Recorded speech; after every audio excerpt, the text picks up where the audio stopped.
Hey, how's it going, everybody? Glenn here from Good Movie Monday and FakeShemp.net. Hope you're all having a great break, and welcome to the next installment of our summer series. As a lot of you know, our show is on hiatus until March the 1st, and in the meantime, we are uploading regular content just to keep the mojo running. And I guess you could call this stuff scraps. A lot of it is interviews and segments and things that never made it to the show for one reason or another. In today's case, it did make it to the show, but you never saw it. Of course, I'm talking about the interview we did a few weeks ago with Lloyd Kaufman from Troma Entertainment. That was an audio interview that was never intended to be video, and so we thought, why don't we tap into our archives, dig it up, and present it to you in video form. Of course, keep in mind it was never meant to be video, and therefore the framing of Lloyd's Zoom screen wasn't great. So we have had to sort of manipulate it a little bit to blow it up and frame him a little better. So if it's very, very low res, apologies for that. That is the nature of Zoom. So he was talking to us to promote his new film, hashtag Shakespeare Shitstorm, which is fantastic, and you should definitely look out for it. It was a fun interview. I hope you get a kick out of it, and I'll be back at the end to round things off and say goodbye. G'day, Lloyd. It's Glenn here. How are you? Oh, Glenn, how are you? I'm very well, thanks. Thanks for taking the time today to talk. Well, thanks for doing it so late into the evening. It's actually 7 a.m. here at the moment. Oh, well, it's even worse. Yeah. Even more dedicated. Look, I want to start off with a question that you probably hear a lot, and I know that the film addresses it. But how on earth does Troma survive in today's cancel culture world? We have our fans. We are fan fueled. We're the classic cult movie studio in the tradition of Roger Corman and Hammer, and our fans stay with us no matter what. And we actually, even though we only have about 10 employees, only 3 of us are over 30. Our fans make us into a corporation with hundreds of employees because they book our movies, they do publicity, they some of them invest, knowing they're going to lose money. Some of them, and many of them, are Tromeo. Hashtag Shakespeare Shitstorm is all fans. Every one out of them, from the director of photography to the background people who we call actor persons. We don't call them extras.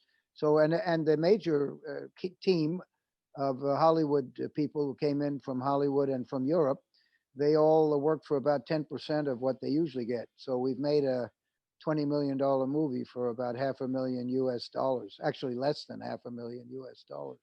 And so it's really all thanks to our fans. And in terms of, the world today is a lot more sensitive, and that whole cancel culture, which you talk about in the film. I mean, how do you survive against that? Like, everyone wants to cancel everything that's offensive these days.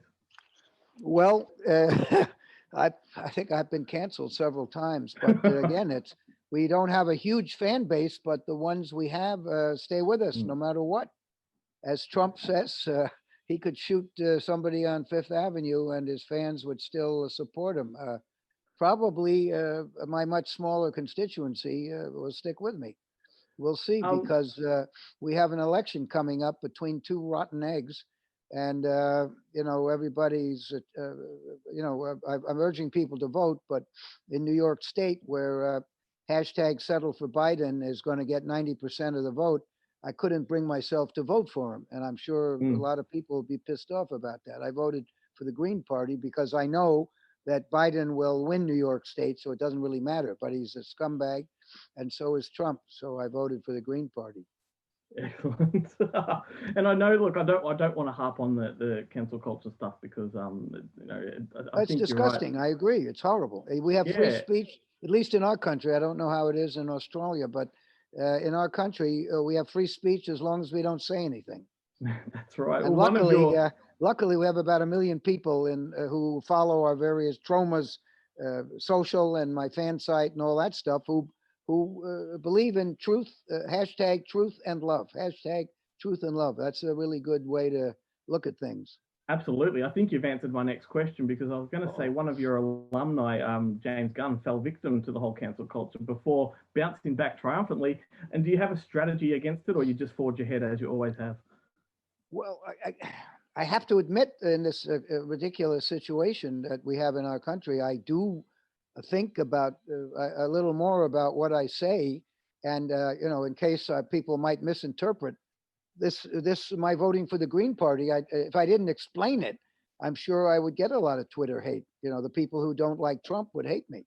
But I explained that Yeah. in New York State, it doesn't matter. And I'm sure that the people who are hashtag settle for Biden, I'm sure they will understand that. Yes, we got to get rid of Trump, but New York, Biden's going to win 90% of the vote. So my voting for the Green Party, it doesn't affect the outcome, Yeah, right. And even though it's disgusting with what we have, the choice. Michael Moore says it's a choice of the lesser of two evils, and he is correct. yes. And in terms of hashtag Shakespeare shitstorm, what triggered the idea in your mind in the beginning? Where did this film come from? Well, the things you're talking about, but I think what pushed it over the line is there's a video on YouTube which shows at my alma mater, Yale University, which is supposedly one of the better universities. And these crowd of politically, whatever you want to call them, snowflakes, social justice warriors, they're literally lynching a Nobel-winning scientist who also has written a bestseller. And that was it. That pushed me over the line, because there was no, these are kids basically, and they're screaming at this guy. Yale put out a letter that told the students, the most intelligent students in the U.S. of A, perhaps, what to wear on Halloween. And this scientist's wife wrote it, who also is a professor, wrote an open letter saying, "Gee, I don't think Yale students need to be told what to wear on Halloween. Things like don't wear a Mexican hat, don't wear Chinese pigtail, don't." Fuck them, and that suggestion was, well, the suggestion was to go as Where's Elmo, which is a children's book. So this woman put an open letter, and boy, she got lynched, and her husband faced a very angry crowd trying to debate them, trying to have an intelligent, he's a superstar professor, and they Yeah. wouldn't even let him, they literally lynched him metaphorically. They say things like, I don't want an education. I just want a home. I mean, it's absurd. And that's Yale University. So that pushed me over the line. And The Tempest is my favorite movie of Shakespeare, my favorite Shakespearean play. And Yep. it's got, it's very druggy. It's got a monster. It's got an old man, to whom I can relate very, very well. And I would have done The Tempest when we did Romeo and Juliet, written by James Gunn. But I wanted to wait until I could really feel Prospero's agony, Prospero's issues, and boy, do I feel them. Oh yeah. And also, the magic too. Prospero was big on magic, and my magic is making movies. So Prospero definitely entered my soul. Wow. And as a long-serving fan, I was particularly thrilled to see that Shakespeare Shitstorm is possibly your biggest throwback to Troma of the 80s. Was that something you intended? No, actually, I didn't. But everybody on the movie were fans, and we had a very long rehearsal period and pre-production period. So when we got to the set, we were very well prepared, so that people could improvise, and they would say, "Hey, why doesn't she?" The I can't, the Chinese warlord played a ukulele. A ukulele. She's an opera singer, and I told her, "Bring the ukulele. Maybe we'll work it in." And then somebody said, "Why don't you sing the Sergeant Kabuki Man's theme song?" And it just so happened that day that the guy who plays the evil one in Sergeant Kabuki Man was on the set. Then we had some production assistants who loved Citizen Toxie. And when we got to the scenes with Prospero's retreat, they put on diapers like the the diaper mafia in Citizen Toxie. And so the people really on our crew and on our cast came up with a lot of nostalgia. Didn't come from me. Well, it was amazing to watch. I think it's possibly one of your best looking films to date. And I'm just about out of time. I just wanted to ask finally, has the pandemic affected Troma, and what does 2021 look like for you guys? Well, it hasn't changed us in that our main goal is survival. And I think it's helped us because we've the subscriber base for our streaming service, which is called Troma Now. And if any of your fans would like to support truly independent film, subscribe to Troma Now. You go to watch.troma.com, and it's all movies of the future, visionary movies, truly independent movies, and not like Village Roadshow. And they're great. They're great. We've had absolutely no subscribers who have left us. So help us there. And so I think in that regard, the COVID thing may have increased our streaming service subscribers. As far as theatrical distribution, unfortunately, Mutant Blast we had to close it in Los Angeles. We were doing pretty well, and but that weekend we had to go. The director, who's from Portugal, and I from New York, had to run away from Los Angeles. Otherwise, we would have gotten stranded there. So that hurt us. Well, Lloyd, you should be really proud of this one. It's got everything that fans should want. It's vibrant, it's more colourful than ever, and surely it boasts the first on-screen whale defecation shower in cinema's history, so they have that to look forward to. But thanks so much for taking the time, mate. Well, here's Toxie listening to everything, the Toxic Avenger, which actually wrote Village Roadshow when they were actually a real distribution company. They introduced to the Australian market. Unfortunately, they've become part of Warner Brothers, who is now part of a telephone company. So fuck them. But thank you so much. And if you have any further questions, I think Grant's got my email. Be free to ask me or whatever. There you go, Uncle Lloyd Kaufman from Troma. What a thrill that was to be talking to him, and he will be back on the show this year. We have confirmed that he will return for a much more extensive interview where we talk about all things Troma, and I am really excited for that. So keep listening to the show. Like I said, it's coming back on March 1st, so we can't wait, and who knows what 2021 might bring, but it's got to be better than 2020, and we are super, super psyched for it. So anyway, thanks for tuning into this little summer series edition, and we'll see you on the next one. Our revels now are ended, and these, our actors, as I foretold you, are spirits and are melted into air, into thin air. And like the baseless fabric of this vision, the cloud-capped mountains, the solemn temples, the glorious palaces, the great globe itself, yea, all which it inherits shall dissolve. Those scat-covered snowflakes are caught in the shitstorm! I found a cure for opioid addiction. What I didn't realize is that the opioid addiction is a $50 billion industry, enriching the elites.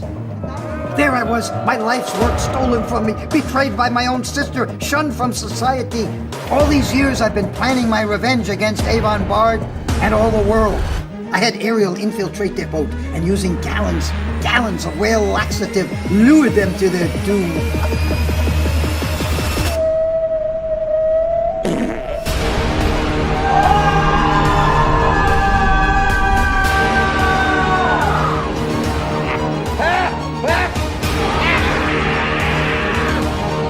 How beauteous mankind is, oh brave new world that has such people in it.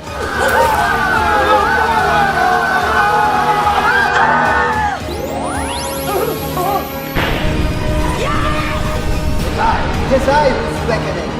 Time's up and welcome to your final reckoning.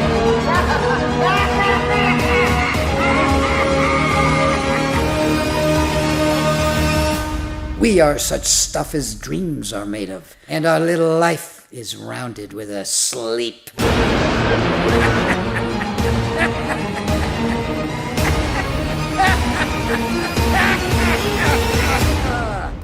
Whoa!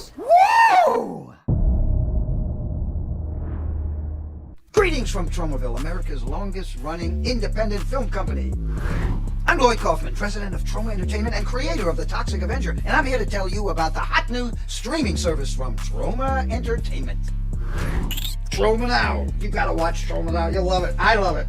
It's now. It's world premiere movies. You can't see them anywhere else. And curated movies. I'm curated right now. This month on Troma Now, we've got the world premiere of Grindsploitation 4, Meltsploitation. Shadows Run Black with Kevin Costner. Demented Death Farm Massacre. Or Hospital. And many more. What? Throwing out is only $4.99 a month. That's less than I give a blowjob for. Thousands of people, most of them Didn't have been square of it. are killed by four armed soldiers. We're not supposed to be here. Hey, Wahan Shang-Chi, take a hun blowhow, take a hun blowhow. Taxi, anybody. Nukem. Get me out of here. Yeah, what's happening in Nukem? Boost Mobile, where you at, bro? Where you at? Troma Now. I like this. What?